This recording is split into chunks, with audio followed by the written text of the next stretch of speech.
Hey, it's me. When I sit quietly and really feel into life, I sense that what I call my inner world and what I call the outer world are the same thing. There's no wall between them. Time can make it seem like there is a before and after, an inside and outside, but that's only how the mind keeps track of change. Underneath, there is a steady field of love holding everything. And it's not something I have to earn. It's not something given to me from the outside. It lives in me. It is me. Now, I know this can sound abstract. Our everyday mind is shaped by a dense focus that forms little bubbles of reality. Each bubble feels separate, like an air pocket underwater. Inside that pocket, we take things as solid and final. We forget that other states of awareness exist. Someone right beside us might be living in a different pocket and we don't even notice. In that state, what the deeper self knows can only trickle in and it gets bent on the way. Truth reaches the ego like a faint echo and then turns into something rigid. There are 3 places where I see this happen a lot: perfection, immortality, power. In the deeper self, these are alive and good. In the ego, they twist into something tight and fearful. The way through is not to fight them. The way is to drop the tight version so the real thing can rise up on its own. It sounds simple, but of course it asks for honesty and patience. So let's start with perfection. In the deeper self, perfection is not a fixed point. It moves like breath. It fits the moment. It's open, kind, and flexible.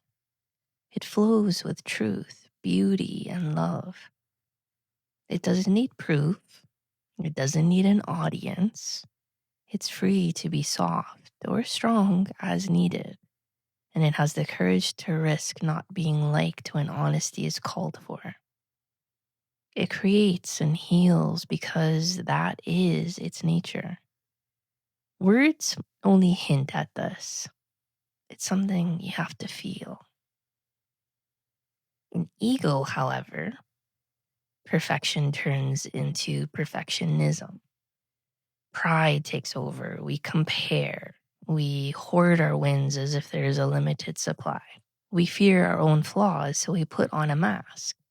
We try to look perfect to hide a quiet belief that we're not enough. Then rules pile up. We become stiff where we need to be firm and harsh where we need to be gentle. We judge others to avoid the places in us that still hurt. We talk about faith without trusting life. None of this brings peace. The only real door is humility. We admit where we fall short and we meet it with care. That simple truthfulness is already a step into real perfection. Now let's look at the second one that I mentioned, immortality. The deeper self knows life does not end. It changes form. The ego hears that and turns it into fear of death.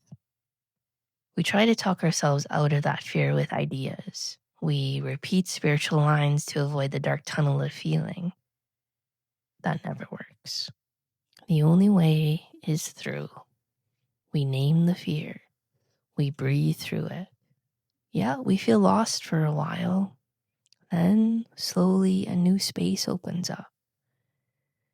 We don't need to throw away the idea of eternal life. We only need to admit that it's still an idea for us until we meet what we fear. And when we do, the wall softens. Even in a body, we can taste the shift in awareness that proves life keeps going. And the third one, power. The deeper self has a quiet power that creates. heals, and enjoys the same power in others. It doesn't push, it doesn't take, it includes everyone. The ego hears that and wants magic. I want it my way, right now. No delays, no obstacles, no cost. That demand cuts me off from growth, though. It makes me ignore what life is trying to teach me. Real power asks for love, patience, and honesty. It grows as I accept my limits for the moment and take the next clean step. As I do, new strength and clear intuition appear. They don't come from force. They come from alignment. So the path is this. Let the pretend versions fall. Let the mask of perfection slip. Admit the fear of death. Stop insisting on magic power. Not forever, only for now.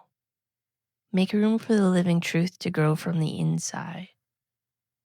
You'll see that what felt like a loss is the very doorway you needed. This matters in daily life.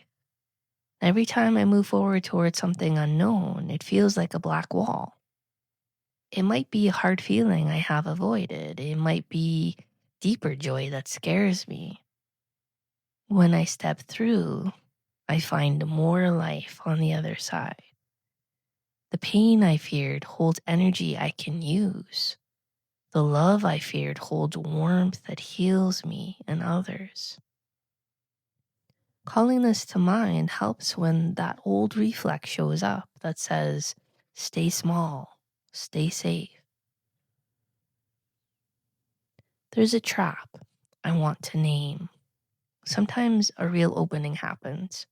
A channel to the deeper self becomes clear in one area of life. It feels so good that we assume all our blind spots are gone. We stop listening to feedback. We use true guidance in one place to avoid the work in another. I've seen many people, including leaders and teachers, drift off course here. The deeper self never forces what we refuse to face.